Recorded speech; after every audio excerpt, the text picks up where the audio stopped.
श्री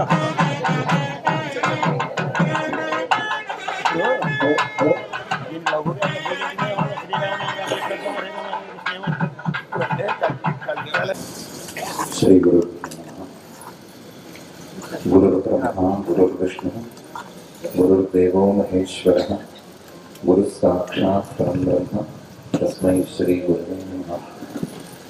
विमलपटी कमलपुटी पुस्तकरुद्राक्षशस्तहस्तपुटी कामाक्षि पक्ष्मलाक्षी कलितविपञ्ची विमुखिवैदिञ्ची आपदामपहर्तारं दातारं सर्वसम्पदां लोकाभिरामं श्रीरामं भूयो भूयो नमाम्यहम्। वसुदेवसुतं देवं कंसचाणूरमर्दनं देवकी परमानन्दं कृष्णं वन्दे जगद्गुरुं। ముందుగా నాకు నాలుగు వైపులా ఉండే ఊరి పెద్దలందరికీ నమస్కారాలు. వెనక కూడా కొంతమంది ఉన్నారు, వాళ్ళందరికీ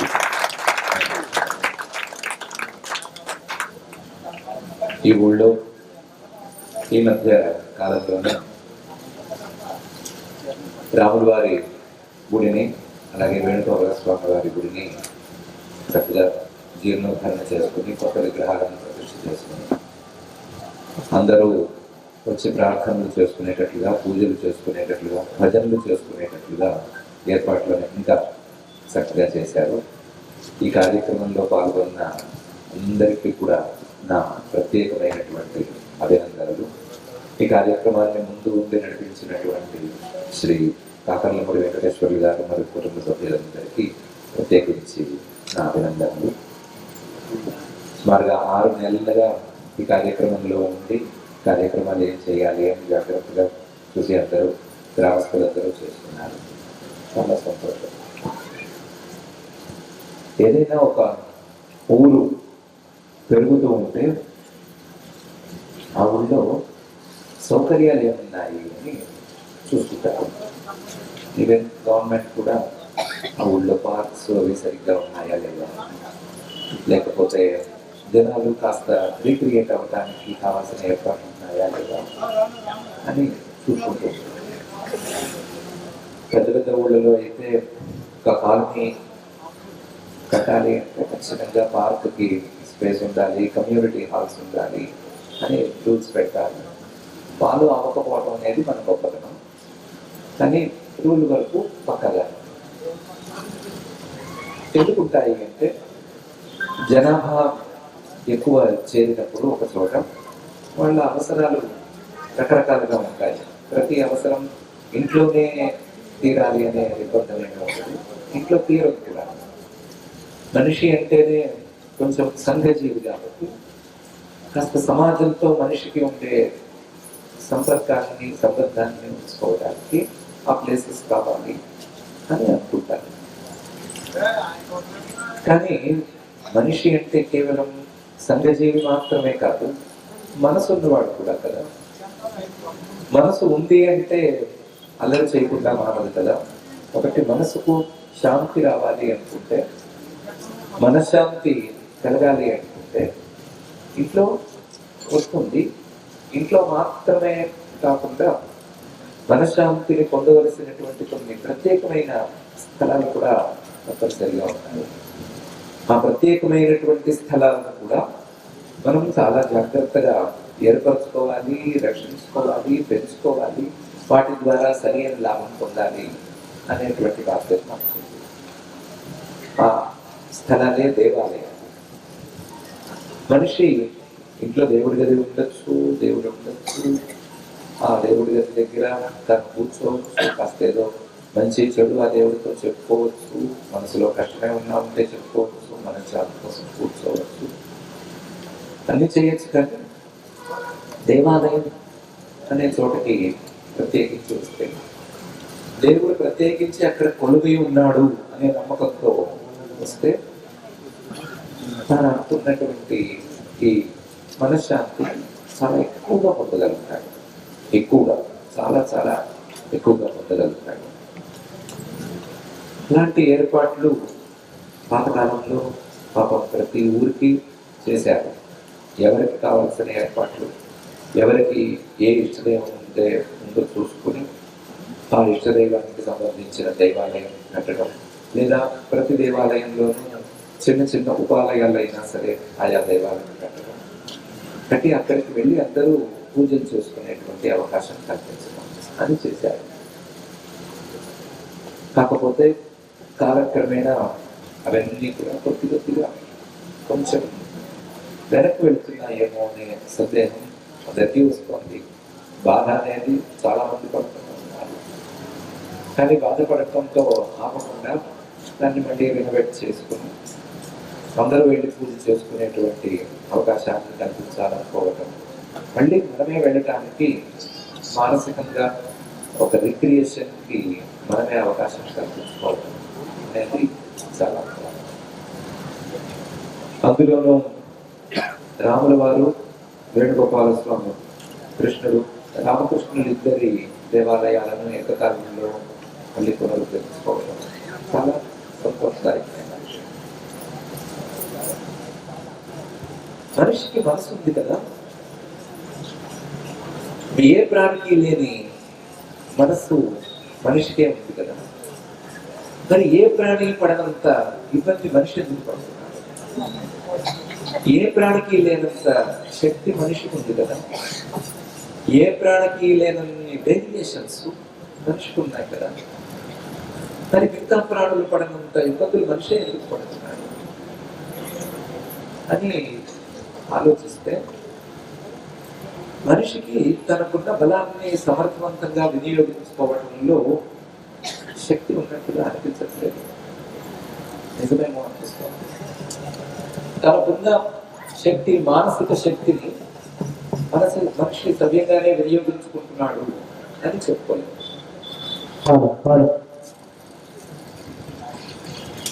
సవ్యంగా వినియోగించుకోవటం లేదు అనటానికి కారణం ఏమిటి అంటే, ఏ శక్తి ఎవరికి ఉన్నా సరే ఆ శక్తిని సరిగా వినియోగించుకోవడానికి కావాల్సిన ప్రాపర్ ట్రైనింగ్ ఆ వ్యక్తికి కావాలి. ప్రాపర్ ట్రైనింగ్ లేకపోతే ఉన్న శక్తిని వాడుకోవడం చేత కాక ఇబ్బంది పడేందుకే ఆస్కారం ఎక్కువ. కాబట్టి మనిషికి ఉన్న మానసిక శక్తి కావచ్చు, రకరకాల వేరు వేరు శక్తులు కావచ్చు, వీటిని ప్రాపర్గా వినియోగించుకోలేకపోతున్నాడు అని, దానికి ప్రాపర్ ట్రైనింగ్ లేకపోవడం కారణం కావచ్చు అని మనం సుమారుగా చేసుకోవచ్చు. మరి ప్రాపర్ ట్రైనింగ్ అనేది ఎక్కడి నుంచి వస్తుంది? మనిషికున్న శక్తిని ప్రాపర్గా ఎలా మనం రెగ్యులరైజ్ చేసుకోవాలి, ఎలా వాడుకోవాలి, దాన్ని ఎలాగా మనం ట్రైనింగ్ తీసుకోవాలి అంటే, ట్రైనింగ్ అనే దానికి విద్య అనే దానికి చిన్నపాటి తేడా ఉండొచ్చు. చిన్నపాటి తేడా ఉంది, కానీ విద్య ద్వారా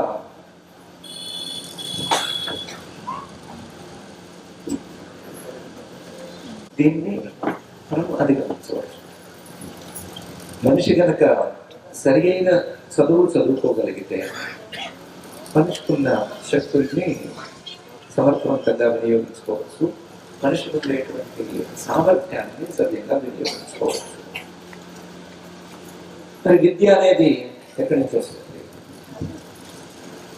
అంటే, విద్య అనేది మనకు అనాదిగా ఉండేటువంటి వేదాల ద్వారా సంక్రమిస్తుంది.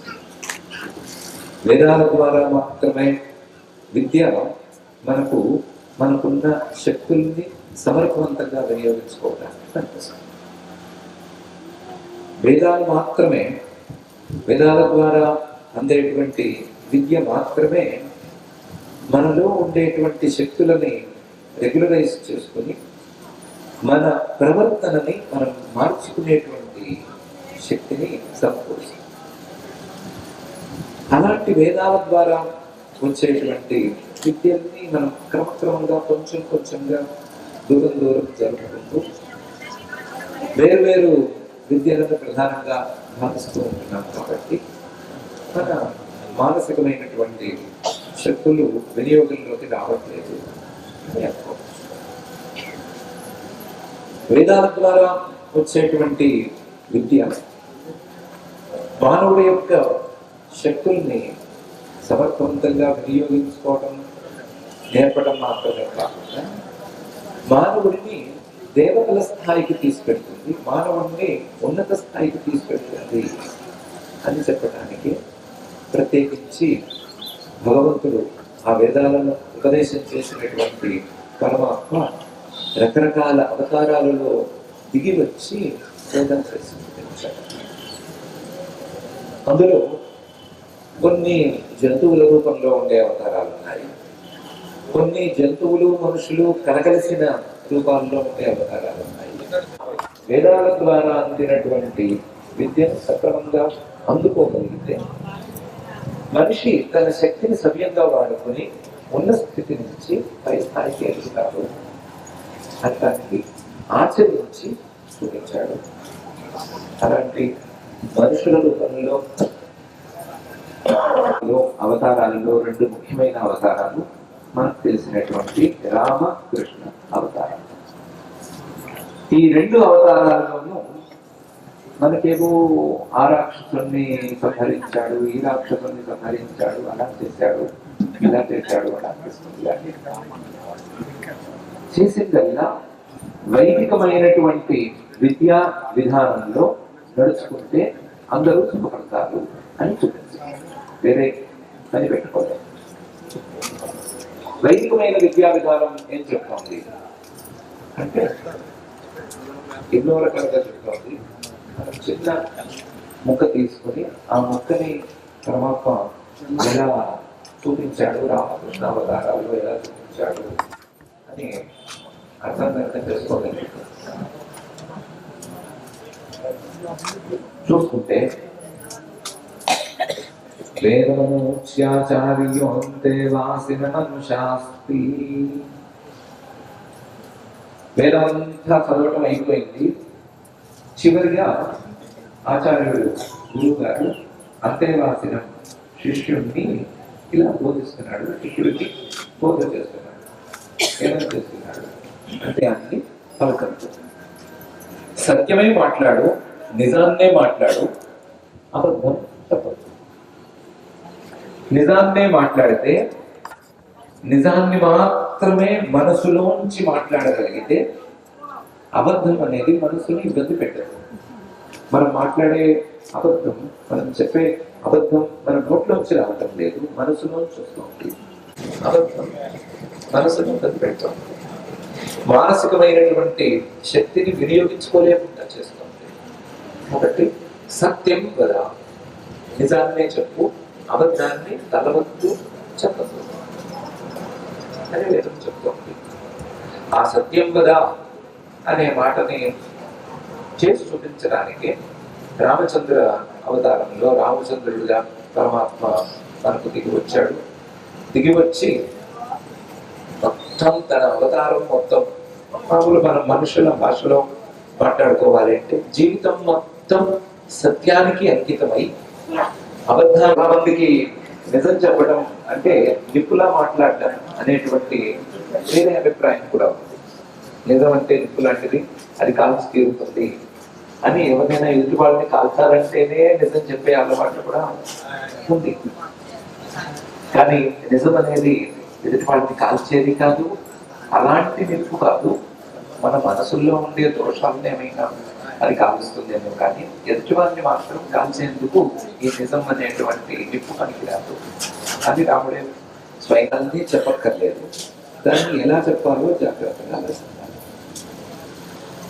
అదే సమయంలో నబ్రూయా సత్యం అప్రియం, సత్యాన్ని ఎలాంటి సందర్భంలోనైనా అప్రియంగా ఉంటే కనుక దాన్ని ఎలాగోలా మార్చి చెప్పాల్సిందే, అంతే తప్ప అప్రియంగా ఉన్న మొహం మీద కొట్టేస్తాను అని దానికి.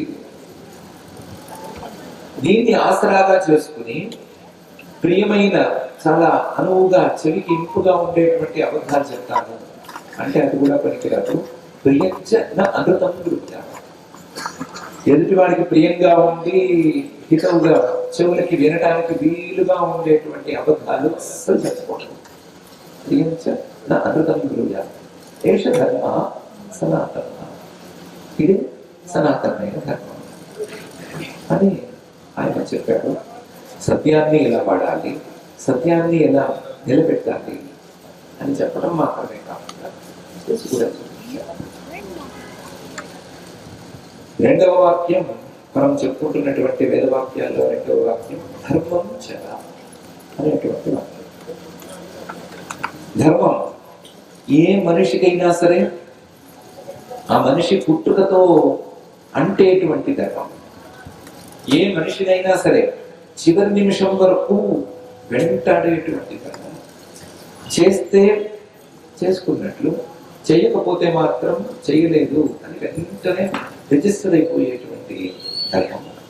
అలాంటి ధర్మాన్ని వదిలిపెట్టడంగా నిరంతరం ఆచరిస్తుంది అని వాక్యం చెప్తుంది. ఈ వాక్యాన్ని ఎవరైనా సరిగ్గా అర్థం చేసుకోలేకపోతారు, అనుసరించలేకపోతారు, ఆచరించలేకపోతారు అని పరమాత్మే రాముడుగా అవతరించి తానే ధర్మంగా ఉండి తానే చేయవలసినటువంటి ధర్మాలన్నింటినీ ఆచరించి చూపించి తనకు రాజ్యం వచ్చిన తర్వాత కూడా యజ్ఞయాగాదికలు చేసి రాజ్యపాలన చేసి మనకి చూపించాడు, అందరికీ ఆదర్శంగా నిలిచాడు.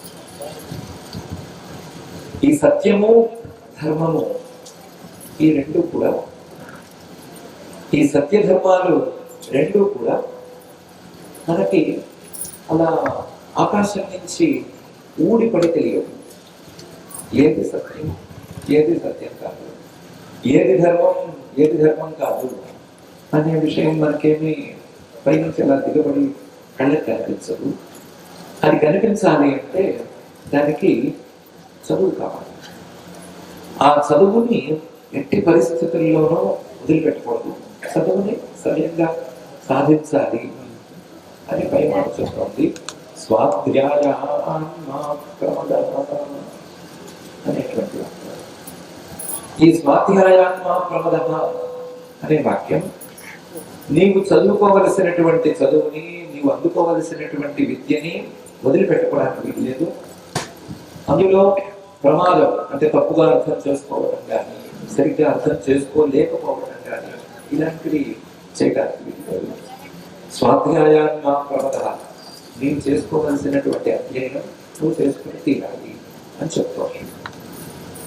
అధ్యయనం అంటే అక్షరాలు చూసి చదవటం కాదు, ఆ అక్షరాల భావాన్ని అర్థం చేసుకోవటం, ఆ అక్షరాల్లో బాగా లోపలికి లోతుల్లో ఉండేటువంటి తాత్పర్యాన్ని మనసుకు అంటేటట్లు చూసుకోవటం. ఇది అధ్యయనం అయితే ఈ అధ్యయనంలో చిన్నపాటి తప్పులు కూడా చేయొద్దు అని వాక్యం చెప్తుంది. ఈ చిన్నపాటి తప్పులు చేయకపోవటానికి ఏమి తీరు కావాలి, లేదా ఏ రకంగా దీన్ని అధ్యయనాన్ని చేయాలి అంటే గురుముఖతగా అధ్యయనం చేసుకోమని వాక్యం మనం చెప్తుంది. నీవు చేసుకోవలసినటువంటి అధ్యయనాన్ని గురుముఖతగా, గురువు గారి మాటల ద్వారా, పరంపర తెలిసినటువంటి గురువు మాటల ద్వారా సరిగ్గా అర్థం చేసుకో అని వాక్యం చెప్తుంది. ఈ వాక్యం నిజం చేయడానికి, ఈ వాక్యాన్ని నిజంగానే అందరూ అనుసరించి తీరాలి అని చెప్పడానికి రాముడు తన అవతారంలో వాల్మీకి మహర్షి గారి దగ్గర, వశిష్ఠ మహర్షి గారి దగ్గర విద్యాధ్యయనం చేశాడు అని మనకి తెలుస్తుంది. కేవలం విద్యాభ్యాసం చేయడం కాదు, ఆయన విద్యాభ్యాసం లౌకికంగా మనం అనుకునే లేదా ఆయన ఉన్న పరిస్థితులకు కావలసిన విద్యాభ్యాసం మొత్తం పూర్తయిపోయిన తర్వాత మరలా విశ్వామిత్ర మహర్షి వచ్చే ముందు, విశ్వామిత్ర మహర్షి వచ్చి ఆయన తీసుకువెళ్లే ముందు 12 నుంచి 15 ఏళ్ల లోపల వయసులో ఆయన వశిష్ఠ మహర్షి ద్వారా తత్వజ్ఞానాన్ని పొందేటువంటి తీరును కూడా జాగ్రత్తగా అధ్యయనం చేస్తున్నారు. ఆ తత్వజ్ఞానాన్ని పొందే తీరుని వశిష్ఠ మహర్షి గారు రాముడికి చెప్పినటువంటి విధానం మొత్తాన్ని వాల్మీకి మహర్షి గారు యోగ వాసిష్టం లేదా వశిష్ఠ రామాయణం అనే పేరుతో రామాయణం కంటే ఎక్కువ శ్లోకాలలో 32,000 శ్లోకాలలో మనకు గ్రంథస్థం చేసి పెట్టారు. రామాయణం 24,000 శ్లోకాలు అయితే వశిష్ఠ రామాయణం 32,000 శ్లోకాలు. ఆ 32,000 శ్లోకాలలో రాముడు తన సందేహాలను వెలిబుచ్చడం, వశిష్ఠ మహర్షి గారు దానికి ఉదాహరణలతో సహా సమాధానాలు చెప్పడం. రాముడు తత్వజ్ఞానానికి దారేది అని అడగటం, వశిష్ఠ మహర్షి గారు దాన్ని నిలబెట్టి చూపించడం. అనేటువంటి విషయం. కాబట్టి తత్వజ్ఞానం కోసం, సామాన్యమైనటువంటి విద్యల కోసం గురువులను ఆశ్రయించి పరమాత్మ అంతటి వాడే స్వాధ్యాయాన్ ప్రమద అనేటువంటి దాన్ని చేసి చూపిస్తున్నాడు. మిగతా వాళ్ళందరూ తప్పనిసరిగా అదే దారిలో వెళ్ళాలి అని ఆయన తన అభిప్రాయాన్ని వెల్లడించి చూపిస్తున్నాడు.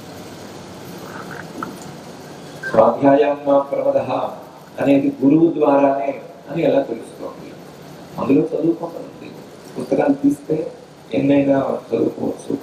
ఈ మధ్య యూట్యూబ్లోనూ ఫేస్బుక్లోనూ మంచి మాటలు చెప్పని వాళ్ళు ఎవరున్నారు, లేకపోతే మంచి షార్ట్స్ అవి క్రియేట్ చేయని వాళ్ళు ఎవరున్నారు, వ్యూస్ కోసం తాపత్రయపడని వాళ్ళు ఎవరున్నారు, రకరకాల వాళ్ళు ఉన్నారు కదా. ఎవరి ద్వారా అయినా తెలుసుకోవచ్చు కదా. అంటే దానికి వేదం ఒప్పుకోవట్లేదు.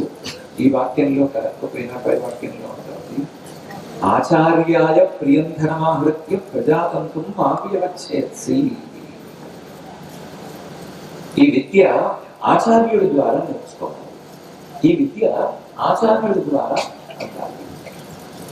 ఆచార్యుడు అంటే ఎవరు అంటే ఆచినోతి శాస్త్రార్థం ఆచార్యే స్థాపయత్యపి స్వయం ఆచరతే యస్తు తమాచార్యం ప్రచక్షతే అని శాస్త్రం. ఆచినోతి శాస్త్రార్థం ఎన్నెన్నో శాస్త్రాలలో ఉండేటువంటి విషయాలన్నిటినీ ఒకచోట క్రోడీకరించుకుని ఆచార్య స్థాపయత్యపి స్వయం ఆచరతే యస్తు, తాను అదే ఆచారంలో ఉంటూ అయినటువంటి దారిలో ఉంటూ ఇతరులను కూడా అదే దారిలోకి ప్రవేశపెట్టేవాడు, అదే దారిలో నడిపించేవాడు ఏమిటి ఆచార్యుడు. అలాంటి ఆచార్యుడి ద్వారా విద్యను పొందాలి. అలాంటి ఆచార్యుడి ద్వారా విద్యను పొంది ఆయనకి కావలసిన గురుదక్షిణనిచ్చి విద్య పూర్తయిన తర్వాత ఆయనకి కావలసిన గురుదక్షిణనిచ్చి ఆ తర్వాత ప్రజాతంత్రం మామూలు వచ్చేసి పెళ్లి చేసుకుని పిల్లల్ని కానీ కుటుంబంలో పడిపోవచ్చు అని చెప్తాం. దీనికి ఆశ్చర్యంగా శ్రీకృష్ణ పరమాత్మ తన అవతారంలో వ్యాఖ్యానం చేసి చూపించాడు. ఆయన సాందీపని మహర్షి గారు అని ఒక ముని దగ్గర చేరాడు అంటే చిన్నపిల్లవాడుగా ఏం చేరలేదు. ఆయనకున్న పరిస్థితులందరికీ తెలిసిందే కదా. చిన్నప్పుడే మేనమామ గారితో విరోధం, ఆ మేనమామ గారితో విరోధంతో ఆయన అక్కడి నుంచి బృందావనం వచ్చేయవలసి వచ్చింది, రేపల్లెకి వచ్చేయవలసి వచ్చింది. ఆ పరిస్థితుల్లో ఆయనకి రేపల్లెలో ఆ గొల్లపల్లెలో పాపం ఆయనకి విద్యాభ్యాసం ఎక్కడ సాగలేదు. 12 ఏళ్ళు వచ్చేంత వరకు ఆయనకి చదువు మొదలు పెట్టలేదు. 12వ ఏట వెళ్ళి కంసుడిని సంహరించిన తర్వాత ఆయనకి ఉపనయనం గురించి ఆలోచించారు. 12 ఏళ్ళ తర్వాత చూసుకున్నారు. ఆ 12వ ఏట ఆయన ఉపనయనం చేసిన తర్వాత ఈయన కూడా చదువులోకి పెట్టాలి కదా అని చదువులో పెట్టారు. ఎక్కడ పెట్టారు? సందీపని మహర్షి గారు ఒక ఆయన ఉన్నారు కదా, ఆయన దగ్గర పెట్టారు. ఈయన కూడా నేను చదువుకోవాలి అని హడావిడిగా వెళ్ళాడు. వెళ్ళిన వాడు సంవత్సరంలో మొత్తం చదువులు పూర్తి చేశాడు. సంవత్సరంలో మొత్తం చదువుతున్నాడు. ఎందుకు చదువుకున్నాడు తొందరగా అంటే చేయాల్సిన పనులు చాలా ఉన్నాయి, ఇక్కడే కూర్చుంటే లాభం లేదు. ఎంతటి వాడైనా సరే మనిషిగా పుడితే గురువు దగ్గర చదువు తీరాలి అనే నియమాన్ని పాటించి చూపించాలి. కాబట్టి సంవత్సరం పాటు గురువు గారి దగ్గర ఉన్నాడు. మొత్తం చదువులన్నీ అయిపోయిన తర్వాత కృష్ణుడు బలరాముడు ఇద్దరు కలిసి గురువు గారి దగ్గరికి వెళ్ళారు. వెళ్ళి మీకు ఏమైనా గురు దక్షిణ ఇచ్చుకుందాం అనుకుంటున్నాము, ఏమైనా చేయగలిగితే చెప్పండి, లేదా ఏమంటే చెప్పండి, ఏదైనా తీరుస్తాము అన్నా. అంటే ఎంతవరకు గురువు గారు ఆ ఇష్యూనే చెప్పలేదు ఎప్పుడు. అప్పుడు మాత్రం చెప్పాడు. ఏమని చెప్పాడంటే, నాకు కొడుకుండేవాడు, మేమిద్దరము ప్రభాస క్షేత్రంలో, అంటే ఇప్పుడు సోమనాథ్ ప్రాంతానికి ప్రభాస క్షేత్రం అని పేరు. ఆ ప్రభాస క్షేత్రంలో సముద్రంలో స్నానం చేస్తున్నాము. స్నానం చేస్తుంటే ఉన్నట్టుగా పెద్ద తిమింగలం వచ్చి మా అబ్బాయిని మింగేసింది. మీకేమైనా శక్తి ఉంటే ఆ అబ్బాయిని వెనక్కి తీసుకురండి అంటే కృష్ణుడు బలరాముడితో అన్నట్ట, అన్నయ్య ఇంత చిన్న పనికి నువ్వు కూడా రావక్కర్లేదు, నేను పెద్దవాడిని, నువ్వు కూర్చో, నేను వెళ్ళి తీసుకొస్తాను, చూసుకొస్తాను అన్నాడు. సరే వెళ్ళమన్నాడు బలరాముడు కూడా. ఎందుకంటే ఆయన చెప్పింది చేయటం తప్ప ఇంక వేరే ఆప్షన్ జనరల్గా ఉండదు. అందుకని వెళ్ళాను. నేను ప్రభాసం వెళ్ళి సముద్రుడి దగ్గరికి వెళ్ళి సముద్రాన్ని లోపలికి దిగి సముద్రుడా అర్జెంటుగా వచ్చి నాకు కనిపించు అన్నాడు. అంటే ఆల్రెడీ ఒకసారి ఇంట్లో దెబ్బతిని ఉన్నాడు కాబట్టి సముద్రుడు వెంటనే వచ్చేసాడు. రామావతారంలో ఈయన బాణం ఎక్కువ పెట్టాడు అనే భయం ఉంది కదా, ఈయన బాణము గిరిగిరి నువ్వు వెళ్ళి అక్కడికి వెళ్ళి చూసుకో, నాకేం సంబంధం లేదు, నేను మింగింది కాదు, నా మింగిన మింగింది కాదు అని చెప్పాడు. చెప్తే ఈయన చెప్పిన ఆనవాళ్ళని పట్టుకుని ఆ పంచజనుడు ఉండే ప్రాంతానికి వెళ్ళాడు. వెళ్ళి ఆ పంచజనుడిని నాలుగు పీకితే పంచజనుడు ఏం కావాలంటే మా గురుగారు పైన మింగావు కదా, ఆ మింగిన వాడిని నాకు ఎక్కువ అన్నాడు.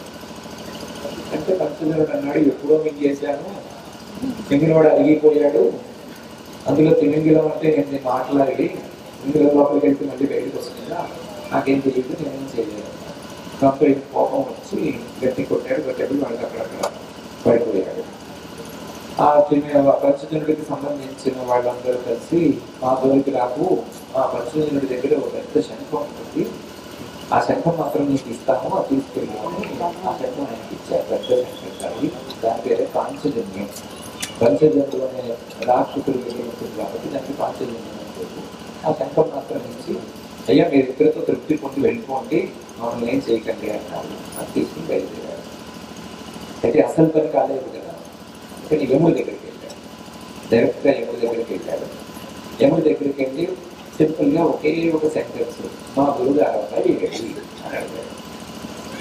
అడిగితే యముడు అన్నాడు, వచ్చి చాలా ఏళ్ళైంది, ఆల్రెడీ లిస్టులో చాలా వెనక్కి వెళ్ళిపోయాడు, మరి ఇప్పుడు ఇలాంటి వాడిని వెనక్కి ఎలా తీసుకెళ్తాము అని అడిగాడు. ఇవన్నీ నాకు తెలియవు, నేను మా గురువు గారికి మాట ఇచ్చేసాను, నేను మా గురువు గారికి మీ అబ్బాయి తెస్తాను అని చెప్పాను. వాళ్ళ గురువు గారిపై కావాల్సిందే, వాళ్ళపై కావాల్సిందే, నువ్వు పంపించు. వాడిని నీ దగ్గరికి తెచ్చిన రోజు ఎలా కనిపించాడో అదే రూపంలో నాకు ఇచ్చి పంపించి వెనక్కి పంపించాడు. పనిలో పని నీ దగ్గర నుంచి వస్తున్నాడు అనడానికి కొన్ని చిహ్నాలు కూడా నాకు ఇచ్చి పంపించాల్సిందే. ఇక్కడ దాస్తే వచ్చిన వాడు కాదు, యముడి దగ్గర నుంచి వచ్చిన వాడు అని తెలిసేటట్టుగా కొన్ని ఆనవాళ్ళు కూడా ఇచ్చి పంపించాడు అని అడిగాడు. యముడు కూడా వచ్చిన తర్వాత చేసేది ఏమిటి అని ఆయనకి గురువుగారి పైన ఇచ్చాడు. గురువుగారి పైన ఎవరిచ్చిన మిగతా వాటిని తీసుకుని యమలోకంలో మాత్రమే దొరికేటువంటి సంపదలని తీసుకుని ఆయన గురువు గారికి అబ్బాయిని తీసుకెళ్ళి చూపించి ఇచ్చాడు అని మనకి తెలుస్తుంది. ఇందులో చూడటానికి సముద్రంలో దిగడం, రాక్షసుడు మళ్ళీ రాక్షసుని పట్టడం, యముడి దగ్గరికి వెళ్ళడం, యముడి దగ్గర నుంచి పిల్లవాడిని తేవడం, ఇవన్నీ సంక్లిష్టంగా కనిపిస్తున్నాయి. కానీ ఇంత పని చేసైనా సరే, యముడి దగ్గరికి వెళ్ళవలసి వచ్చినా సరే, మనం చదువుకున్న గురువు గారికి కావలసిన పని చేయవచ్చు. చదువుకున్న గురువు గారికి ఏదో విధంగా తృప్తి కలిగించవలసిందే అని చెప్పడం ఈ వృత్తాంతాల యొక్క అసలు శిశలు ప్రధానమైన ఉద్దేశం. ఒక వాక్యం అయితే ఏం చెప్తుందంటే, ఏకమేవాక్షరం యస్తు గురు శిష్యం ప్రబోధయే పృథివ్యాం నాస్తి తద్ద్రవ్యం యద్దత్వా చాంద్రనీయం భవేత్. గురువు గారి దగ్గర నుంచి, చదువు చెప్పేవాడి దగ్గర నుంచి ఒక్క అక్షరం, ఒక అక్షరం నేర్చుకున్నా సరే ఆ గురువు గారికి ఏదైనా ఇచ్చి రుణం తీర్చుకోగలము అనే మాట లేదు. మొత్తం భూమి మొత్తాన్ని ఆయన చేతికి ఇచ్చినా సరే ఆ గురు రుణం అనేది ఒక్క అక్షరం చెప్పారు. అలాంటి ఒక్క అక్షరం చెప్పినటువంటి గురువు గారికి అయినా సరే ఆయనకి ఏ పని కావాలంటే ఆ పని చేసి తీరాలి, కానీ ఆయన తక్కువ తెలుసుకోకూడదు. మనకి ఇప్పుడు కనిపిస్తున్నట్లుగా వేళాకోళాలు ఆడటం కానీ, లేకపోతే జోక్స్ వేయడం కానీ, వాళ్ళని వెక్కిరించడం కానీ, మారు పేర్లు పెట్టడం కానీ, ఇంకో రకంగా చూపించడం కానీ, ఇలా అస్సలు దగ్గరికి రాదు. అలా అస్సలు దగ్గరికి రానిటువంటి పరిస్థితి ఉంటేనే ఆ గురువు ద్వారా అందేది విద్య అవుతుంది. లేకపోతే ఇన్ఫర్మేషన్, విద్యకి ఇన్ఫర్మేషన్కి చాలా తేడా. మన దగ్గర ఇన్ఫర్మేషన్ చాలా ఉంది, సమాచారం చాలా ఉంది, కానీ ఏ సమాచారము పెద్దగా మనకి పనికొచ్చేది కాదు, ఏ పెద్దగా పనికిరాదు. యూట్యూబ్లో షార్ట్స్ కొట్టేస్తూ ఉంటే పైకి ఇలా వేడితో తోసేస్తూ ఉంటే రోల్స్ రాయిస్ గురించి, బుగాటి, లంబోర్గిని కార్ల గురించి బాగా వస్తాయి. అవన్నీ చూస్తున్నాం, ఇన్ఫర్మేషన్ ఉంది. ఏం వస్తుంది? ఆ రోల్స్ రాయిస్ కార్లో కీ ఆన్ చేస్తే ఏదో రెక్కలు పెట్టుకున్న పక్షి పైకి వస్తుంది. తెలిసింది. ఏం చేసుకుంటాం దాన్ని? ఏం చేసుకుంటాం? కనీసం దాన్ని చూస్తామా, చూడదా? ఇవన్నీ ఏం లేదు. ఇవన్నీ ఇన్ఫర్మేషన్. వీటి వల్ల ఉపయోగం లేదు. మనకు కావాల్సింది విద్య. మనలో ప్రవర్తనను మార్చేటువంటి విద్య, మనలో ఉండేటువంటి లోపాలను సరిచేసేటువంటి విద్య. ఆ విద్య గురువు ద్వారా అందాల్సిందే. ఆ గురువుకి మనం రుణపడి ఉండవలసిందే. మనకు చదువు చెప్పిన గురువుల మీద చాలా చాలా శ్రద్ధగా గట్టిగా ఉండవలసిందే. ఆయనే సర్వజ్ఞుడిగా దిగినవాడు, సర్వజ్ఞుడైన పరమాత్మ. ఆ గురువుకి జ్ఞానాన్ని అందించిన వాళ్ళలో నంబర్ 1గా ఈయనే ఎదుగుతాడు. జగద్గురువు ఆయన. ఆ గురువుకి జ్ఞానం వచ్చింది అంటే పైనుంచి కింద దాకా లిస్ట్ అవుట్ చేస్తే ఆ పైన చివరిగా ఇదే పరమాత్మ చెప్తాడు. కానీ మనిషిగా వచ్చేసరికి అని మనం ఇదైన తర్వాత వాక్యం సత్యాన్న ప్రమదితవ్యం. ఎట్టి పరిస్థితుల్లోనూ సత్యం గదా దగ్గర ఆగిపోవటం కాదు. ప్రతికూలమైన పరిస్థితులు వచ్చినప్పుడు కూడా సత్యం నుండి పొరపాటును కూడా దిగజారకూడదు. ఎలాంటి అవకాశాలు అందినా, ఎలాంటి పరిస్థితులు అనుకూలించినా ప్రతికూలించినా, ఎలా ఉన్నా సరే సత్యాన్న ప్రమదితవ్యం. సత్యం నుండి ఒక ఇంచు కూడా బయటికి రాకూడదు, ఒక ఇంచు కూడా బయటికి తగ్గకూడదు అని ప్రత్యేకించి మళ్ళీ వాక్యం చెప్తారు. ఈ వాక్యం నిజం చేయడానికి రాముడు ఎంత శ్రమ పడ్డాడు అని మనం చెప్పుకుంటాం.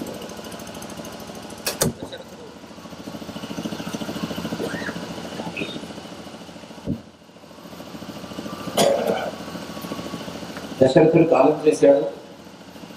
భరతుడు నాకు రాజ్యం వద్దనుకున్నాడు. అనుకున్నవాడు రాముడిని చోటుకొచ్చాడు. వచ్చేటప్పుడు పెద్ద పరివారాన్ని వెంట వేసుకొచ్చాడు. అందరూ మార్పు చెప్పారు, ఆయనకి బాధపడ్డారు. అవన్నీ పూర్తయిపోయాయి. పూర్తయిన తర్వాత భరతుడితో వచ్చినటువంటి పెద్ద మనుషులు అందరితో కలిసి ఒక మీటింగ్ ఏర్పాటు చేశారు. పర్ణశాలలోనే మీటింగ్ ఏర్పాటు చేశారు. ఆ మీటింగ్ లో అందరూ కలిసి మూకుమ్మడిగా చెప్పింది, నువ్వు ఓ రామా, నువ్వు మళ్ళీ రాజ్యానికి వచ్చేయాలి. రాజ్యానికి నువ్వు రావడం తప్ప వేరే దారి లేదు. భరతుడు రాజ్యం తీసుకోవాలంటున్నాడు, దశరథుడా లేడు. ఇప్పుడు రాజ్యమేమో అరాచకంగా ఉంది, కాబట్టి నువ్వు వెనక్కి వచ్చేయాలి అని అందరూ కలిసి తెచ్చారు. ఒక్కొక్కడు ఒక్కొక్క కారణం చెప్పారు. అందులో జాబాలి అనే మహర్షి అని ఒక కారణం చెప్పాడు. ఆయన ఏం కారణం చెప్పాడంటే, ఇప్పుడు మీ పిన్ని గారు ఏదో వరం అడిగింది, మీ నాన్నగారు వరం ఇస్తానన్నాడు, దాని ప్రకారం నువ్వు విన్నావు, విన్నవాడివి అక్కడి నుంచి బయలుదేరి వచ్చేసావు. అడవికి రావడం జరిగిపోయింది, నీ తరపున నువ్వు న్యాయం చేసేసావు. కానీ ఇప్పుడు వరం ఇచ్చిన మీ నాన్నగారు లేరు కదా, ఆయన అయితే వెళ్ళిపోయారు. కాబట్టి నువ్వు మళ్ళీ వెనక్కి రావడంలో అభ్యంతరం లేదు. మీ నాన్నగారు లేరు, మీ నాన్నగారే లేనప్పుడు ఆయనకి ఇచ్చిన మాటను పట్టుకోవడంలో అర్థమేముంది? కాబట్టి వెనక్కి వచ్చేసేయచ్చు. ఇదేమీ తప్పు కాదు, దీన్ని ఇలాగే చేస్తే నీకేమీ కష్టం కలగదు, అందరి సమస్యలు తీరిపోతాయి, వచ్చేసేయి అని చెప్పాడు. అంతవరకు మామూలుగా అందరూ చెప్తున్న మాటలు ప్రశాంతంగా వింటున్నట్ట ఈయన ఈ మాట వినగానే మొహం అంతా కోపంతో చెవిరించిపోయింది,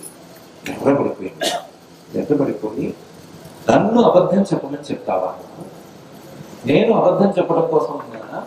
మా నాన్నగారు ఉన్నప్పుడు ఒక మాట, ఆయన లేనప్పుడు ఒక మాట అనేటువంటి మాటలు నేను చెప్తాను అనుకుంటున్నావా? ఇది ధర్మమా? నువ్వు నాకు ధర్మం చెప్తున్నావా అని ఆయన మీద ఇది చెప్తే ఎగిరాడు.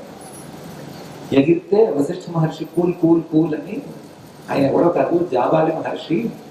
చిన్నప్పటి నుంచి సత్యం మీదే పెరిగిన వాడు. ఆయనకి ఊహ తెలిసి దగ్గర నుంచి నోట్లోంచి అసత్యం పలకని వాడు ఆయన. గురువుల దగ్గర వాళ్ళ దగ్గర ఆయన గురించి చాందోగ్యోపనిషత్తులో ఉంది, చదువుకో. ఆయన నిన్ను అసత్యం పలకమనటం లేదు. ఒకటి నువ్వు ఎలాగైనా రావాలి అనడానికి చిన్న కారణం ఏదో లౌకికంగా చూపిస్తున్నాడు. లోపల నీ సత్యనిష్టని పరిశీలిస్తున్నాడు. జాగ్రత్త, ఆయన మీద కోపగించుకోవద్దు, కోపగించుకోకుండా సమాధానం చెప్పు అని చెప్పాడు. ఈయన కోపం తగ్గించుకుని నేను రాను అని సమాధానం చెప్పాడు. ఇది సత్యా న ప్రమదితవ్యం. పరిస్థితులు అనుకూలించినాయి, తమ్ముడు అనుకూలంగా ఉన్నాడు, తండ్రి గారు లేరు, ఇప్పుడు మళ్ళీ అందరూ కలిసి కోరుతున్నారు కాబట్టి రాజ్యానికి వచ్చేసినా అడిగేవాళ్ళు లేరు అని అనుకోవచ్చు. ప్రజాభిప్రాయం అలా ఉంది అని చెప్పచ్చు. లేదా నా అనుచరులు లేదా నాకు కావలసిన వాళ్ళందరూ ఇలా నన్ను కోరుతున్నారు, నన్ను మళ్ళీ తిరిగి రాజకీయాల్లోకి రమ్మని వేడుకుంటున్నారు అని చెప్పుకోవచ్చు. పునఃప్రవేశం, నా రాజకీయ పునఃప్రవేశాన్ని వాళ్ళందరూ కోరుకుంటున్నారు అని చెప్పచ్చు, చెప్పి వచ్చేసేయచ్చు. కానీ అలా చేయలేదు. అలా చేయమని చెప్పిన వాడి మీద ఎంత కోపం వచ్చిందో లెక్కలేదు. రామాయణంలో చూస్తే తెలుస్తుంది. ఎర్రబడిపోయింది ముఖం, ఎర్రబడిపోయి ఎప్పుడూ మాట్లాడినంత సీరియస్ గా ఆ సందర్భంలో మాట్లాడాడు. యుద్ధంలో కూడా ఆయన సీరియస్ గా ఉండడం అని పేరు. ఆయన మీద రావణుడికి వెళ్ళిన కంప్లైంటే సీరియస్ గా లేకుండా చిరునవ్వుతో 14,000 మందిని చంపేశాడు అనే కంప్లైంట్ వెళ్ళింది. 14,000 మంది ఒక గడియ కాలం 28 నిమిషాలు, సుమారుగా 28 నిమిషాల్లో 14,000 మందిని ఒక్క అవాచ్యం పలకకుండా, ఎవరిని ఏమీ తిట్టకుండా, మొహం సీరియస్ గా పెట్టుకోకుండా చిరునవ్వుతో కొట్టేశాడు అని కంప్లైంట్ చెప్పారు. ఇలాంటి వాడు అక్కడ ఉండకూడదు అని ఫస్ట్ కంప్లైంట్, తర్వాతే మిగతా కంప్లైంట్. అలాంటి వాడికి కూడా కోపం వచ్చింది అంటే మనసులో ఎక్కడ ఆ సత్యం నుండి ప్రమాదం లేదా సత్యం తప్పడం అనే దాని మీద ఐడియా కూడా లేదు, అలా చేద్దామని ఎదుగు కూడా లేదు అని తెలుసుకుంటాం. ఇది సత్యాన్న ప్రమదితవ్యం అనడానికి ఉదాహరణగా తర్వాతని మనం చూపించాం. తర్వాతి మాట ధర్మాన్న ప్రమదితవ్యం. ధర్మం నుండి క్రమం, ఒక్క క్షణం కూడా ఎలాంటి సందర్భంలో కూడా అడుగు బయటికి ఎంత ఇదిగా ఉన్నా సరే క్షణం కూడా ధర్మం నుండి బయటికి అడుగు వేయకూడదు అని వాక్యం చెప్తుంది. ధర్మం విషయంలో చిన్నపాటి పొరపాటు కూడా చేయకూడదు. దీనికి రాముడికి కృష్ణుడికి వెతికితే ఎన్నెన్నో వేల ఉదాహరణలు దొరుకుతాయి. చిన్న ఉదాహరణ చూద్దాం. ఉత్తరా గర్భం మీద ఆయన అశ్వత్థామ గారు బ్రహ్మశిలో నామక అస్త్రం వేశాడు. పాండవ వంశం మొత్తం నిర్మూలమైపోవాలి అని దానికి సంకల్పం పెట్టాడు. అపాండవం భవతు అని పెట్టి పంపించాడు దాన్ని. పాండవుల్ని ఆ అస్త్రం ఏం చేయలేకపోతుంది, అర్జునుడు అడ్డపడుతున్నాడు. కాబట్టి ఆ అస్త్రం తన మాటను నిలుపుకోవటం కోసం ఉత్తర గర్భం మీద పడిపోయింది. ఆ లోపల ఉండే శిశువు అయిపోయింది కూడా, ఒక క్షణం పాటు అయిపోయిన తర్వాత ఎలాగైనా సరే పాండవుల ఈ వంశం నిలవాలి, ఆరాధన కాకూడదు అనుకున్నారు. కలకత్త మీటింగ్ అయింది. ఆ మీటింగ్ లో ఈ ఉత్తర గర్భాన్ని మళ్ళీ పునరుజ్జీవితం చేయాలి అన్నారు. ఏం చేయాలి, ఎలా చేయాలి అంటే, ఎవరైనా నిత్యోపవాసి ఉంటే, నిత్యోపవాసం చేసేవాడు ఎవరైనా ఉంటే ఆయన వచ్చి ఒకసారి ఆ గర్భాన్ని తాకితే గర్భం మళ్ళీ పునరుజ్జీవితం అయిపోతుంది, శిశువు బతికిపోతుంది. నిత్యోపవాసం అంటే ఏ రోజు అన్నం తినకూడదు అని అందరూ అర్థం చేసుకున్నారు. అక్కడ ఉన్న వాళ్ళందరూ, మహానుభావులందరూ, పెద్దవాళ్ళు. ఎవరు మేము వస్తామంటే మేము వస్తామని లేదు, ఎవరు అసలు ఆ జోలికి వెళ్ళలేదు. నిత్యోపవాసం ఎక్కడి నుంచి దొరుకుతాడు, ఈ గర్భం ఇలా దొరుకుతుంది అని మాట్లాడుతున్నారు. ఈయన శ్రీకృష్ణుడు మొహమాటం లేకుండా నేను నిత్యోపవాసిని అని చెప్పి గర్భం కొట్టుకున్నాడు. గర్భం మళ్ళీ బతికేసింది అని తెలిసాడు. గర్భం లోపల పెరుగుతుందా లేదా, ఉందా లేదా అని నాడి పట్టుకుంటున్నా తేల్చవచ్చు. నాడి విజ్ఞానం పోయింది, దాంతోపాటు స్కానింగ్లు బాగా పెరిగిపోయినాయి. కానీ నాడి పట్టుకుంటే లోపల శిశువు ఉందా లేదా అని తెలుసుకోవచ్చు. శిశువు మళ్ళీ ప్రాణంతో ఉంది అని తెలిసాడు. ఈయన ముట్టుకున్న తర్వాత, పట్టుకున్న తర్వాత అడిగారు, ఏమిటి నిత్యోపవాసం, నువ్వేంటి నిత్యోపవాసం ఏంటి? భీమసేనుడికి పోటీగా తినగలిగిన వాళ్ళలో ఈ శ్రీకృష్ణుడు అప్పుడు చూడడానికి చూడలా ఉంటాడు, కానీ భీమసేనుడికి పోటీగా తింటాడు, ఆయన కంటే ఒక ముందు ఎక్కువ తింటాడు అని పేరుంది. ఈయన మహాభోజన ప్రియుడు అని ఉంది. దేవుణ్ణి ఏడ్పించేలాగా తినగలడు అని కూడా పేరు ఉంది. దాని వర్ణన ఇవన్నీ కూడా జైమిని భారతంలో దొరుకుతాయి. ఆయన మరి ఇంత తిండిపోతుంది నువ్వు, పైగా ఒక ఇంట్లో తినేవాడివి కావు, నీకు మెయిన్ ఇళ్ళే 16,000 ఇళ్ళు ఉన్నాయి, 16,000 ఇళ్ళలో తినేవాడివి నువ్వు ఉద్యోగవాసం ఉంటాయా, ఇందులో ఏదో మతలం ఉంది లేదా మాకు సరిగ్గా చెప్తాను. అప్పుడు ఆయన ఒక ధర్మం చెప్పాట, ఆహార ధర్మం అనే ధర్మం ఉంటుంది. ఆహార ధర్మం ప్రకారం ఏ రోజు మనం ఆహారం తీసుకోవాలో, ఏ రోజు తిండి తినాలో ఆ రోజు తిండి తినాలి, ఏ పూట తిండి తినాలో ఆ పూట తిండి తినాలి. ఏ రోజు అంటే ఏకాదశి తప్ప మిగతా రోజుల్లో తినచ్చు, ఏకాదశి కాకుండా అష్టమి అయితే పగలు తినకూడదు, చతుర్దశి అయితే పగలు తినకూడదు, ద్వాదశి రోజు రాత్రి తినకూడదు, దశమి రోజు రాత్రి తినకూడదు, అలాగే ఏకాదశి అయితే పగలు రాత్రి తినకూడదు. ఇలా నియమాలు ఏవో ఉన్నాయి. ఈ నియమాల ప్రకారం తినవలసిన రోజున ఎంతైనా తినచ్చు, దాన్ని ఎవరు వండుకోరు. తినకూడని పూటలు కానీ తెలియని రోజులు కానీ వస్తే మధ్యలో వండుకోకూడదు. మళ్ళీ ఈ పూట భోజనం అయితే మళ్ళీ మరుసటి పూట భోజనం, రాత్రి భోజనం అనేది ఉంటుంది కదా, ఆ రాత్రి భోజనం వరకు మధ్యలో మంచినీటి చుట్టూ మధ్యలో వేసుకోకూడదు. ఇది నిత్యోపవాసం. ఈ నిత్యోపవాసం నేను చేస్తాను అని ఒకరు చెప్పాడు. అంతవరకు ఎవరికి తెలియదు ఇది నిత్యోపవాసి, ఇలాంటి నిత్యోపవాసం ఒకటి ఉంది. ఈ ధర్మాన్ని గురించి వేదంలో ఒక సంగ్రహ ప్రస్తావన మాత్రమే ఉంది. ప్రాతశ్చ సాయంచ అని మనుష్య అపశ్యంచ వసంధరస్య పూర్ణస్వధా తముపోదపిష్టం తమజుహు తేన ద్వయీమూర్జమవారుంధత తస్మాత్ విరన్ధో మనుష్యేత్యపక్రియతే ప్రాతశ్చ సాయంచ. వేదంలో ప్రస్తావన. ఈ ప్రస్తావనలో మనుషులు రోజుకి 2 సార్లు మాత్రమే ఆహారాన్ని స్వీకరించాలి. ఎవరైనా డయాబెటీస్ వాళ్ళు ఉన్నారు అంటే వాళ్ళకి ఇది వర్తించకపోవచ్చు, ఎవరైనా స్పెషలిస్టులు ఉంటే వాళ్ళని కోపించుకోకుండా కూడా ఉండొచ్చు. 2 సార్లు ఆహారం తీసుకోవాలి. 3 సార్లు ఆహారం పశువులు. ప్రాతః పొద్దున పూట, సంగవే అంటే పొద్దున మధ్యాహ్నం మధ్యలో, మళ్ళీ మేతకి వదిలేస్తే అడవి వదిలేస్తే సాయం, మళ్ళీ సాయంత్రం పూట, సాయంత్రం వాటికి. ఈ 3 పూట్ల వాటికి మనుషులకి పొగలు మళ్ళీ రాత్రి లేదా సాయం ఆ వేళల్ని. ఈ 2 పూట్ల మనుషుల్ని తినటానికి అనుమతి ఇచ్చాము, 2 పూట్లు కాక మనుషులకి తినడానికి అనుమతి లేదు అని వారు పాటించుకుంటుంది. ఆయన కూడా పరమాత్మ కూడా దాంట్లో అనుమతి ఇచ్చిన సందర్భాల్లోనే నేను చెప్తున్నాను, అనుమతి లేని సందర్భాల్లో తినట్లేదు అని. ఇంత పర్టిక్యులర్స్గా ఆహార నియమాలను కూడా నేను పాటించి చూపిస్తున్నాను. ఆహార ధర్మాలను కూడా కాదనట్లేదు, ఆహారాన్ని కూడా ఎక్కువ తిన్నట్టు కనిపించిన నియమం ప్రకారమే చేస్తున్నాను అని చెప్పి చూపించారు.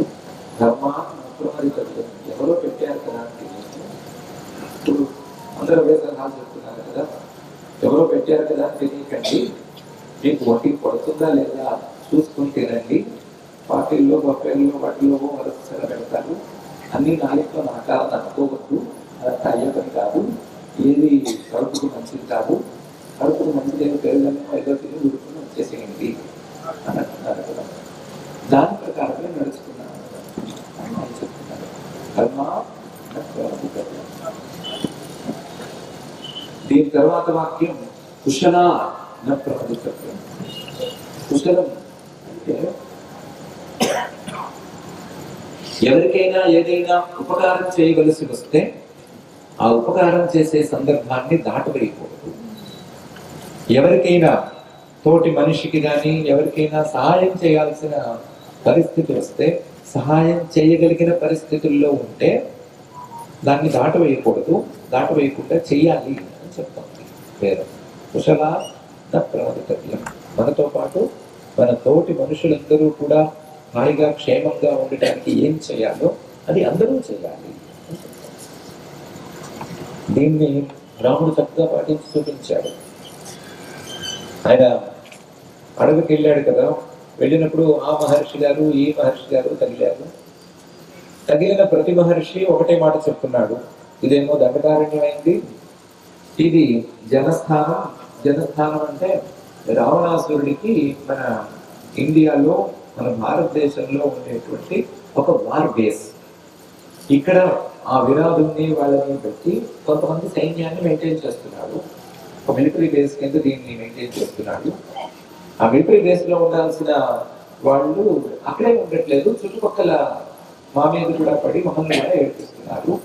రాక్షసులు కాబట్టి పై వాళ్ళు ఏమీ అనటం లేదు, వీళ్ళు కూడా ఇంకో రకంగా ఉండటం లేదు అని కంప్లైంట్ చెప్పారు. చెప్పిన ప్రతి మహర్షి ఒకే మాట చెప్పాడు, ఏమనంటే వీళ్ళని ఈ రాక్షసుల్ని మా తపస్సుతో మేము సులభంగా పారిపోయేటట్టే చేయగలము. అవసరమైతే ఒక హుంకారం కొడితే మనిషి అవుట్ కూడా, ఆ రాక్షసుడు అవుట్ కూడా అవుతాడు, అందులో ఇబ్బంది లేదు. కానీ మా తపస్సులు ప్రపంచ శాంతికి అందరికీ మంచి జరగడానికే తప్ప ఇలాంటి చిన్న చిన్న పనులకి కాదు. అందుకని నువ్వే పరమాత్మవే దిగావు కనుక నువ్వే దీన్ని చూసుకోవాలి అనే చెప్పారు. ప్రతి మహర్షి ఇదే మాట చెప్పారు. ఆయన ప్రతి మహర్షిని ముందు ఇలా వేడుకోవద్దు, ఇది నా బాధ్యత, నేను తప్పనిసరిగా చేస్తాను అని సాత్వన చేశాడు. సాత్వన చేస్తే సీతమ్మ గారు బయటకు వచ్చి విడిగా అడిగింది, ఏమయ్యా పెద్ద మనిషి, మనం ఏదో హాయిగా రాజ్యంలో కూర్చోవలసిన వాళ్ళము ఏదో మాట మీద అడవికి వచ్చాము, అడవికి వచ్చిన వాళ్ళం మనం ఏం చేయాలి, 14 సంవత్సరాల పాటు మన వనవాసం పూర్తి చేసుకుని వెళ్ళిపోవాలి. ఇప్పుడు వాళ్ళు రాక్షసుల మీద కంప్లైంట్ చేస్తుంటే ఆ రాక్షసుల్ని నేను సంహరించి తీరుతాను అని నువ్వు ఎందుకు మాటిస్తున్నావు? ఎందుకు మాటిస్తున్నావు? నువ్వు మహావీరుడు అని వాళ్ళ ముందు చెప్పుకోవటానికి మాటిస్తున్నావా? అలా మాటిచ్చే మాట అయితే చాలా తప్పు కదా. నీకు ఆ రాక్షసుడికి విరోధం. ఆ రాక్షసులు నీకేమీ అపకారం చేయనప్పుడు, నీ జోలికి రానప్పుడు ఆ రాక్షసుల జట్టు నువ్వు ఎందుకు వెళ్ళాలి? నువ్వు ఎందుకు వాడిని సంహరించాలి? సంహరిస్తాను వీళ్ళకి మాట ఇవ్వాలి అని అడిగితే మరి జాబాలి మహర్షి మీద ఎగిరినంత ఎగరలేదు, కానీ కొంచెం సీరియస్ గానే ఆవిడకి సమాధానం చెప్పాడు. ఇలా మాట్లాడకూడదు, ఇది మన బాధ్యతలలో ఒక బాధ్యత. మన బాధ్యత, మనం సుక్షత్రియులను, సుక్షత్రియుల వాళ్ళు ఇలాంటి వాళ్ళు రక్షణ కోరితే రక్షణ ఇవ్వాలి. పైగా వీళ్ళందరూ మేము తపస్సు చేసేదే అందరి కోసం అని అంటున్నారు, అందరికీ మంచి జరగాలి అని తపస్సు చేస్తున్నాం అంటున్నారు. ఇలాంటి వాళ్ళని రక్షించుకోవటం, ఇలాంటి వాళ్ళని కాపాడుకోవటం మన బాధ్యత లెక్క. ఈ బాధ్యతను నేను చాలా చిత్తశుద్ధితో నిర్వర్తిస్తాను. ఈ బాధ్యతలో ఎవరడ్డం వచ్చినా సరే వాళ్ళని లేపేయడానికి నేను సందేహపడను. ఎవరడ్డం వచ్చినా సరే, వాడు రాక్షసుడు వచ్చు, ఇంకోడు వచ్చు, ఎవరైనా కావచ్చు, ఎవరడ్డం వచ్చినా నేను వాళ్ళకి వచ్చినాను. ఇది నా బాధ్యతల్లో భాగమే, కానీ నేను పరాక్రమం చూపించుకోవడానికి స్టేజ్ ఏమి కాదు. నేను మా పరాక్రమవంతుడిని అని చెప్పుకోవడానికి రాక్షసులందరినీ సంహరిస్తానన్నట్లేదు. నా బాధ్యత ఉంది, నేను దాన్ని నిర్వర్తిస్తాను అని చెప్పాడు. ఇది కుశలా ప్రభావితం. సాటి మనిషికి సాయం చేయటం అనేటువంటి బాధ్యతను తప్పించుకోకూడదు అనడానికి వ్యాఖ్యానం. దీని తర్వాత చాలా ఆశ్చర్యకరమైన మాట ఉంది, భూత్యై నప్రవంతవ్యం. ఎప్పుడైనా సరే సంపదని సృష్టించాలి. ఎస్, సంపదని సృష్టించడంలో పొరపాట్లు చేయకూడదు, సంపదని పాడు చేయకూడదు. ఊళ్ళో ఉన్న ఆస్తుల్ని పాడు చేయకూడదు, అమ్మేమో తనఖా పెట్టో ఇంకోటో అలా చేసి పాడు చేసుకోకూడదు. ఆస్తుల్ని సంరక్షించుకోవాలి. ఆస్తుల విషయంలో తప్పులు చేయకూడదు. పక్క వాళ్ళ ఆస్తి మనకు అక్కర్లేదు, కానీ మన ఆస్తి మాత్రం పాడవుతుంది. మన ఆస్తి ఉన్నట్టుగానే ఉండాలి అని వాక్యమే చెప్తాం. ఆశ్చర్యంగా రాముడు ఒక సందర్భంలో ఈ మాట మాట్లాడాడు. ఏమని చెప్పాడంటే, భరతుడు వచ్చాడు కదా, భరతుడు వచ్చినప్పుడు భరతుడిని ఒక ప్రశ్నావళి తయారు చేసి క్వశ్చన్ పేపర్ లాగా చేసి కొన్ని ప్రశ్నలు చేశాడు. రామాయణంలో కచ్చిత్ సర్గ అని దాని పేరు.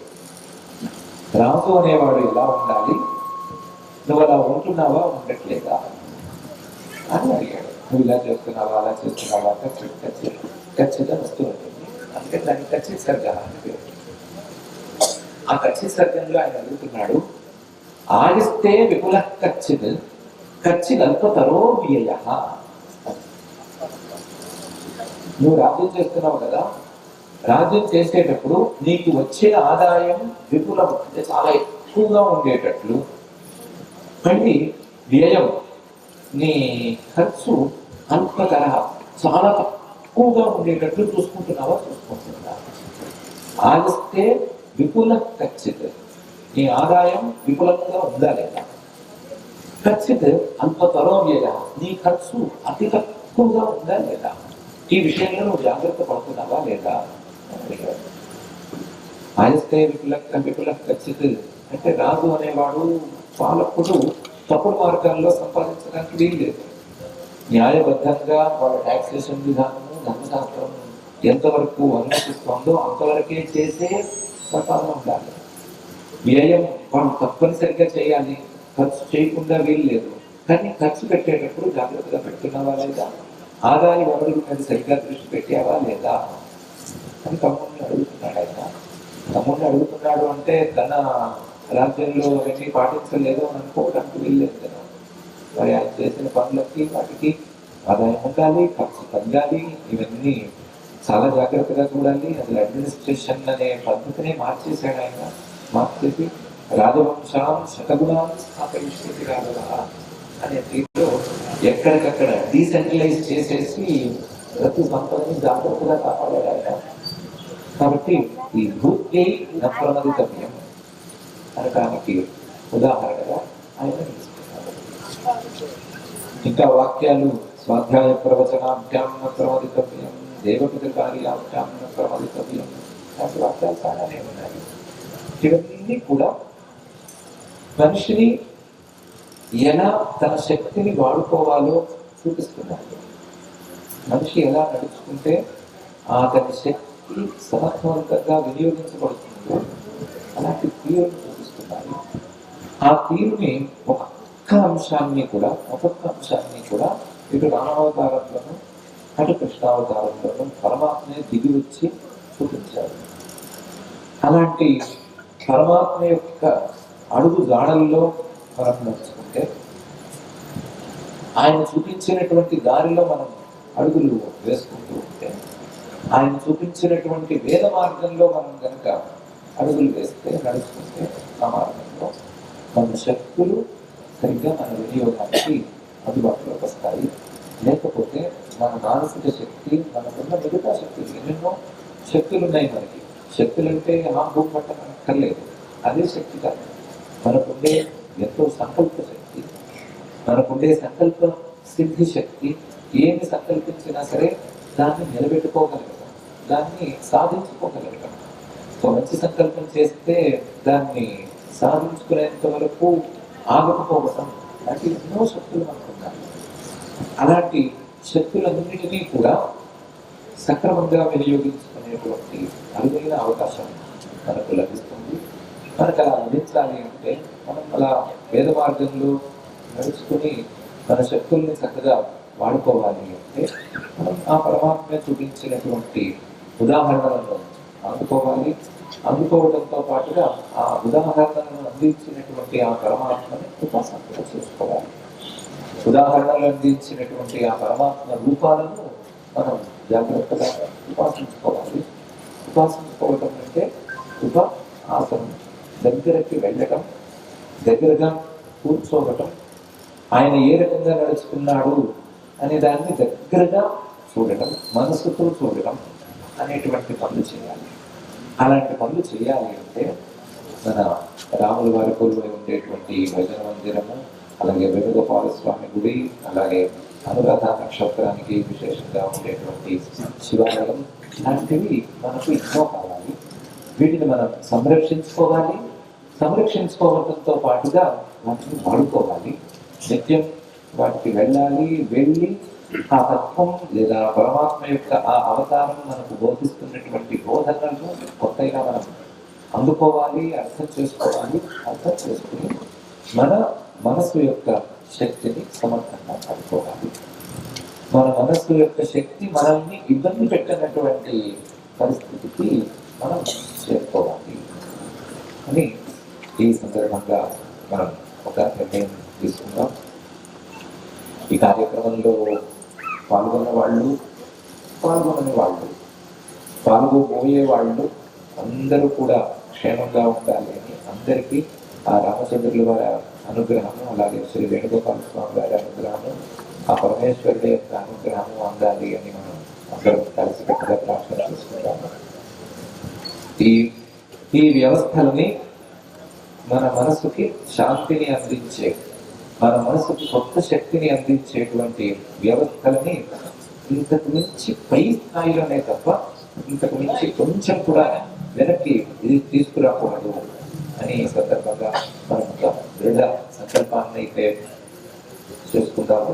ఆ సంకల్పాన్ని నెరవేర్చుకునేటువంటి శక్తిని మాత్రం మనలో ఉండే శక్తిగా మనం వెలికి తీసుకుని సాధించుకుంటాము. అందరికీ మంచి చేయాల్సిందిగా ఆ పరమేశ్వరుడిని ప్రార్థించుకుంటాము. హర నమః పార్వతీపతయే హర మహాదేవ. ఈ కార్యక్రమానికి నన్ను ఆహ్వానం చేసినటువంటి శ్రీమాన్ వెంకటేశ్వర్లు గారు, మరి కుటుంబ సభ్యులకు ప్రత్యేకించి నా ధన్యవాదాలు. ఈ కాసేపు నేను మాట్లాడిన మాటలన్నీ శ్రద్ధగా విన్న మీ అందరికీ కూడా నా ధన్యవాదాలు. అసలైనా నిత్యము ఒక సత్కాలక్షేపం లాంటిది చిన్నగా 10 నిమిషాలు 15 నిమిషాలు ఎక్కువ అక్కర్లేదు. అందరూ కాసేపు కూర్చొని సత్కాలక్షేపం చేయడం లాంటిది కూడా ఆలోచించుకోవచ్చు. ఆలోచించుకుని స్వయం సమృద్ధి అంటారు కదా, ఆ స్వయం సమృద్ధిని సాధించుకోవచ్చు. అలా స్వయం సమృద్ధి సాధించుకునే దిశగా మనం వెళ్ళవచ్చు అని ఈ విధంగా ఈ సందర్భంగా మనం చేస్తున్నాను. అందరికీ ప్రత్యేకించి నా ధన్యవాదాలు, నమస్కారాలు.